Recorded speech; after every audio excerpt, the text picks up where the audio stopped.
Welcome to the Critical Practices Talks. I am Carolina Rito, Professor of Creative Practice Research at Coventry University in the Center for Arts, Memory and Communities.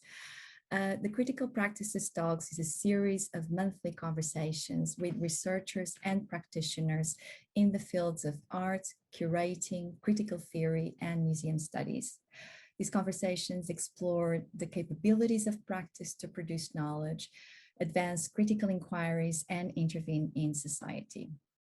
The conversation today with Ian Sargent, who I will introduce shortly, launches a new strand in the Critical Practices Talks, exploring the British Black Art movement activities in Coventry and in the region from the late 70s to the 1980s and its legacies today.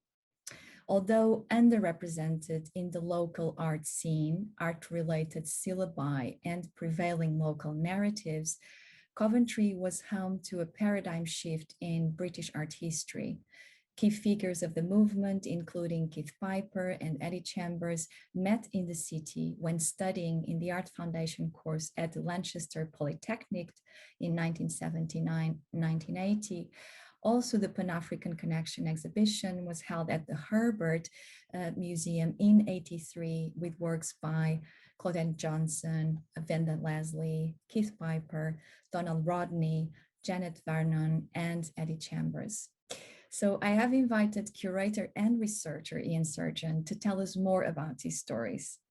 Ian is a Midlands 4 Cities, 3 Cities AHRC PhD researcher at Birmingham City University, where he's researching the visual representations and cultural reconstructions of Black British masculinities in 21st century Birmingham.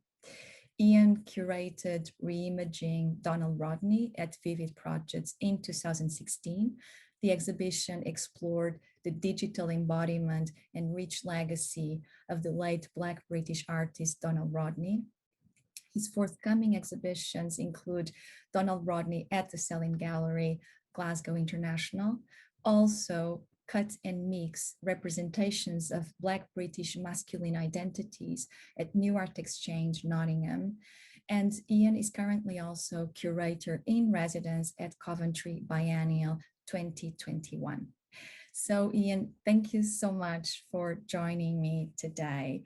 And to start with, I wanted to ask you a question around the very foundation of the Black Arts movement in the UK. And this is a movement, is an artistic movement that explored issues of race and gender and the politics of representation in the arts and society at large. We could probably say that the Black Arts movement had a significant presence in the Midlands and not least in Coventry. And I wanted to ask you if you could talk a little bit about the emergence of the movement during that period, late 70s and early 80s, and the circumstances in which it happened.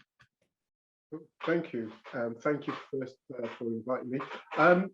I think it's, as you said, I think what's important to consider of the time 1979 and into the into the 80s.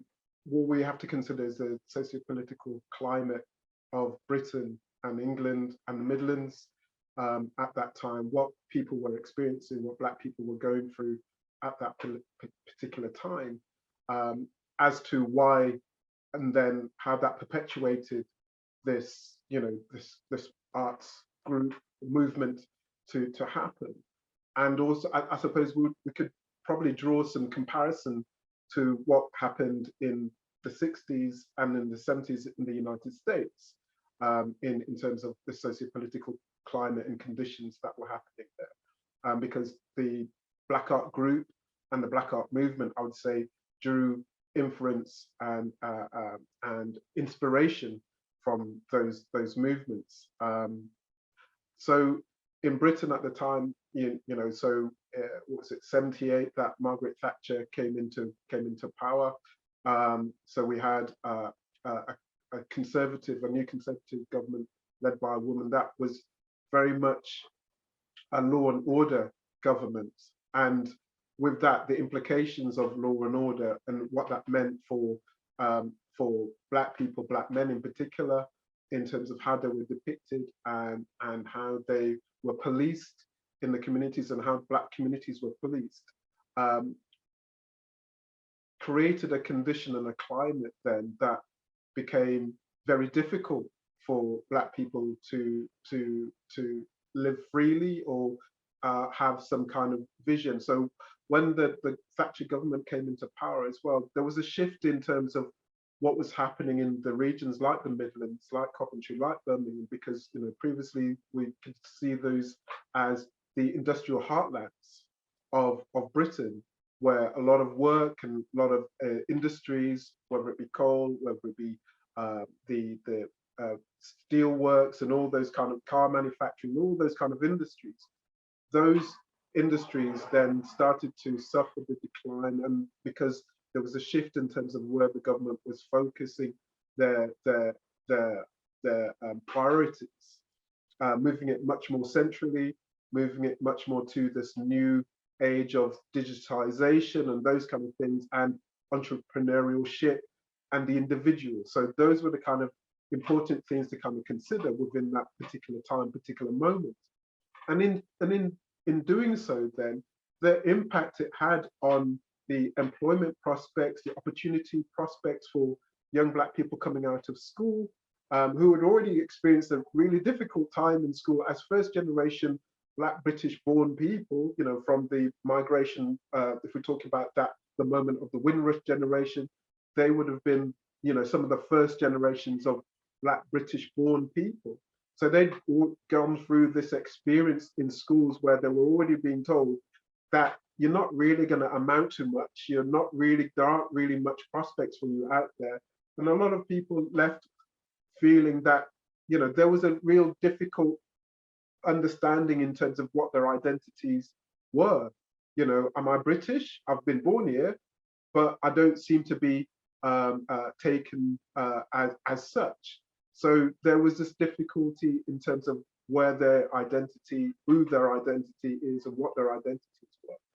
So I think within that kind of time and within that moment, then, that we could see then, for if we're thinking artistically, that idea of identities and crisis of identities was something then that came into being and came into fruition from some of the members of, say, the Black Art group and those that were, that would talk about being involved in the Black Art movement in terms of this identity politics and trying to discover and trying to unpick this idea of what it meant to be British born and Black at that particular time. Because what they were seeing was that they weren't valued, that they were regarded as being criminal, they were regarded as being deviant, the communities were regarded as being ghettos. So all of these kind of things, that this idea of who they were was in real conflict, as opposed to what their parents came to this country with, this idea that Britain had welcomed them into this country, come and help us rebuild this nation after the war, blah, blah, blah. But for them, their experience was something completely different now, that it was like, actually, we're being thrown aside. So I think what was important at that time was that they started to question and pick, what does it mean to be British? What does it mean to be Black?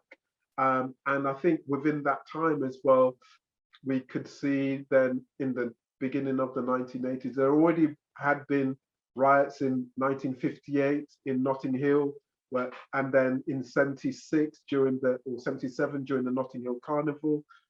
So there was these confrontations between the police, who were like the strong arm of the law in that regard in terms of policing. So the 1980, 1981 Brixton riots, and then St. Paul's, and then coming to Birmingham, you started to see these conflicts turn into these uprisings of conflict between. So the Black Art group responded to these things and responded to these moments. If we think of, say, for instance, Eddie Chambers's work, 1979 piece, Deconstruction of the National Front, where he has this 4 images of the swastika in Union Jack colors, slowly kind of decomposing into, being fragmented. It kind of gives an idea of what Britain meant to these people, meant to these artists at the time. To use a swastika and the Union Jack is a really powerful, these are really powerful images being brought together. So I think in that regard, and I think it's important for us to talk about this idea of the difficulty. And I think it's like Cabana Mercer talks about this idea of the problem of Black being conjoined with British, and what that meant for these people. This is what they were going through, this identity, crisis of identity, constantly being told that, being told by the National Front that you need to go home. But for them, where was home? Because they were born here. This is what they knew, but they were being asked to go somewhere else. So I think from their work, it was important then to write these ideas down, to articulate their frustrations. And what we were seeing for the first time was a real sense of politicization. They talk about the idea of the personal as political. And I think within all of their works, it was very much personal, but it was essentially political, because it talked about identity, it talked about gender, it talked about sexuality. If you're thinking about those kind of issues at the time, when previously we'd not seen this kind of work before. We've not seen a body of this kind of body of work of this ilk before. So that's, yeah, I think that's to kind of give it that kind of contextualization. I don't know if there's anything else that you want me to kind of say at this moment. I feel as if I've been ranting around. Hopefully there's something in there to be used. Absolutely. No, that's perfect. I think you are touching upon so many different aspects in terms of the social political context, and how that also is intertwined, is necessarily merged and part of the work that these artists were also producing. And so that artistic value, together with also its political and societal implications, I think that's very much what's happening during this time. And I think the framework you just mentioned is exactly like the reasons why, in a way, and in the pointers to understand why that particular moment in time. So Ian, if you could, because it was very good to hear a contextualization where you're also drawing some references from, for instance, the US, the Black Arts Movement in the US, and the Civil Rights Movement in the US. So it's kind of a broader scope, isn't it? Is also kind of drawing these international solidarities and resonances. But if I can ask you to narrow down and to look at the West Midlands, and specifically Coventry, and if we could look at that region for a bit, and to think of the relevance, let's say, of the activity that happened there, and why there, if I may ask. Yeah, I think Coventry is an interesting space. Obviously, again, because of the migration to the industrial centres, and what that meant in terms of people from the Caribbean, and latterly from South Asia and other regions that came to work in those areas. So what's interesting about Coventry is, and I suppose it's kind of drawing some of the wider movement of what was happening, say, in Birmingham at that particular time, was I think Paul Gilroy talks about the idea of how Bob Marley, was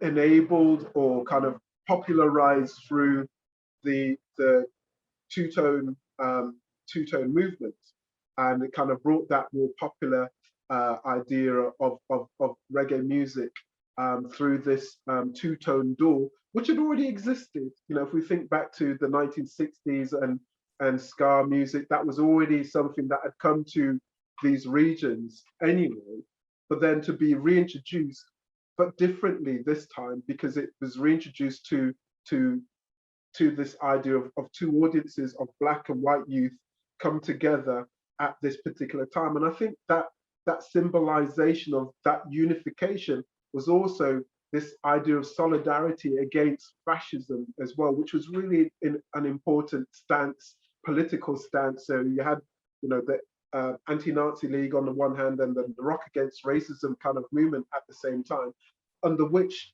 that umbrella, we could see the bands like what they called? I think it's gone out of my head, so completely out of my head at this time. What a strange. The Specials, yeah, the Specials, yeah, it's like completely Specials.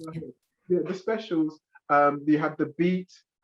You had other you know, Madness, which was kind of a strange kind of thing anyway, and it brought up some really odd issues. But I think in the Specials and bands like the Beat, where you had black and white, and then if you think of like UB40 as well, this kind of coming together of black and white artists to play the sound that had originated from the Caribbean, and to either produce original songs as well as recreating and reproducing their own kind of ideas of what it meant to be British at the time, and also standing up to fascism a lot of the time. It was about that kind of idea of that unity, black and white, you know, and unite. That was a strong message that we're kind of putting across. So I think, you know, that is a really important message and an idea to kind of get across, because we had that at that time when for a lot of black people, they found themselves being, you know, being isolated. And what the two-tone movement did, and then latterly other kind of, you know, popular music genres would do later, would be bringing together this youth culture and this youth movement together on the dance floor, listening to their music in a kind of in a means of solidarity, of understanding, whereby they were able to share and, you know, kind of get an understanding of what their cultures were about. When I think previously it was quite an isolated thing. If you think of reggae, the universality of, say, reggae music, and the importance of reggae music in the 1970s, and the movement of Rastafari in particular, as a militant movement, as a movement of resistance, that was very much an idea of Pan-Africanism, of, you know, solidarity with the African nation, and, you know, regarding the West as Babylon, and of Africa as, you know, as Zion, as a place for return. But what we were seeing then through the popularization of say, two-tone and ska music, was this coming together of youth and cultures in a new and exciting way at the time. But I'd say also that it was problematic as well. It did bring some, you know, some problems to in the same time, in that it perhaps was seen as a problem for the right, because they didn't want to see young people being young white people being seduced by this music, by, you know, by this music, by this movement. People could be seen as, you know, selling out to a particular culture, if you kind of look at it from either way. I would like to also get like the activities or the presence, let's say, manifestations of the movement also in Coventry. So it would be interesting to see how you see not only the music scene, but also in terms of the visual arts. For instance, the exhibition at the Herbert with a significant group of these artists being represented. This happens in Coventry in '83, but also the fact that Eddie Chambers and Keith Piper were studying there back in '79. So Could you tell us a bit more about these stories, and if there's anything else that you know of that happen around or about these particular events? Okay. Strangely enough, the Eddie and Eddie's and Keith's time in Coventry isn't that well documented. It's like it's a really difficult thing to kind of get an idea of.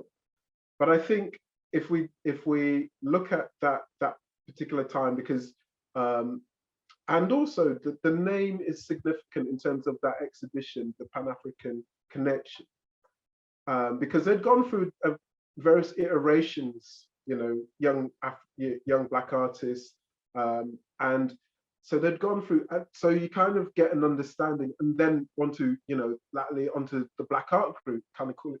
So you have to it gives a sense of where their thinking is at that time. That idea of Pan-African Connection, spelt with a K, not with the Europeanized version. And those things are significant in terms of what it is that you are conveying through this message. This sense of Pan-Africanism is this idea of the diaspora and our connection to these Pan-African movements. If we think of Africa at that time, that was going through the, you know, struggles against the colonial masters at the time. And then that solidarity, that affinity to that cause through this name. So bringing that work to Coventry at that time, it again is a very significant thing. And also the fact that these are young Black artists that are probably still just coming out of, still in studies. Again, this is quite an unusual task and opportunity for these young people to kind of bring this work, and for the gallery to offer up the space for this work to be seen. That was really striking. That could be regarded as being very polemical again at that particular time, because, you know, people were seeing this work that was essentially calling out society for the ills and for the wrongs, and also then saying that it was very much about, I think Claudette Johnson talks about this idea of Black art and how it's being pigeonholed, and how the Black woman is erased and othered within this kind of context as well. So she's kind of talking about this idea then that the invisibility and being rendered invisible. So her work is about bringing that Black body into being, centralizing that Black body and raising that as a question, and taking away the idea of the Black body as being, you know, fetishized or eroticized, and bringing her own sense of being through that work. So I think having that work and having that exhibition at Coventry at that particular time, against this background of two-tone happening, was a sense of bringing a sense of potentially only of emergence of a Black British identity that was still struggling to find itself, its sense of self at that moment. So I think those were kind of really an important time in that regard. Mm-hmm, absolutely. And it's interesting what you're saying now in relation to Claudette Johnson's work and also understandings, is that these British Black identity is plural. So the issues around women, about gender, it's absolutely crucial as well to the movement. So it's not a monolithic identity, so to speak, right? And that's very much present in the incredibly rich work that all these artists produced back then and today. And thinking of today, actually, and kind of fast forwarding a little bit, and focusing also on your ongoing work and research, Ian, I wanted to ask you how the research you are currently developing connects to the history of this movement, but more importantly, with the legacies of the movement today. Yeah. Um, yeah, it's what I have to kind of pay homage to that work, to the work of the Black Art Group, of the movement, because without that, then I wouldn't be sat here having this conversation with you today. Or I would be having a different kind of conversation because I came from a film background, first trained as a filmmaker. And what we were doing, I did that in Bristol. And what we were doing, I knew Eddie Chambers. Eddie Chambers was the chair of our, film and video organization back in 1992, at an organization called the Inkworks in St. Paul's. So all of those kind of implications and what that meant at the time. Eddie was running the African and Asian Visual Archive at the time. So, and Trophies of Empire happened in Bristol in 91, 92. So all of these kind of things, and being in close proximity to that work and through the work of what we were doing, because we were influenced by the Black Audio Film Collective. But then latterly, bringing that right up to date. So there's always been that kind of understanding of what that work meant in terms of the formation of my identity. But bringing that up to today, the idea of my research is to look at that moment, and through that moment, using a lens to look at where we are currently as a generation, in terms of Black British masculine identities in Birmingham in the 21st century. Because what I'm suggesting is that there isn't much difference if we're talking about it conjuncturally. Where if we limit it to the 70s and 80s, there isn't much difference between then and now. And that's what I'm trying to problematize through my work, in that actually the socio-political conditions, the economic conditions we're still in the grip of neoliberalism. And hence what that does to subjugating particular peoples, particular communities, and that's what I'm saying. And the language that is used in terms of pathologizing Blackness of Black men within that time then is the same as now. So that work is very important to how I then interrogate notions of Black British masculinities in the present. So I'm using that lens to do that. But what's important about the work in which I do it and the theoretical approach is that I'm using Black feminist and Black queer theory to unpick that. Because if we use the Black masculinized hand to do that, then it again reinforces some of that hegemony, some of that patriarchal overarchingness that it has. And what I want to do is to use that to deconstruct and interrogate in the same way in which Claudette Johnson's work does in terms of looking at gender and sexuality, in the same way in which Rotimi Fani-Kayode's work looked at sexuality and the unsaid within terms of, gay and lesbian identities within the Black community. So those works are integral to how I,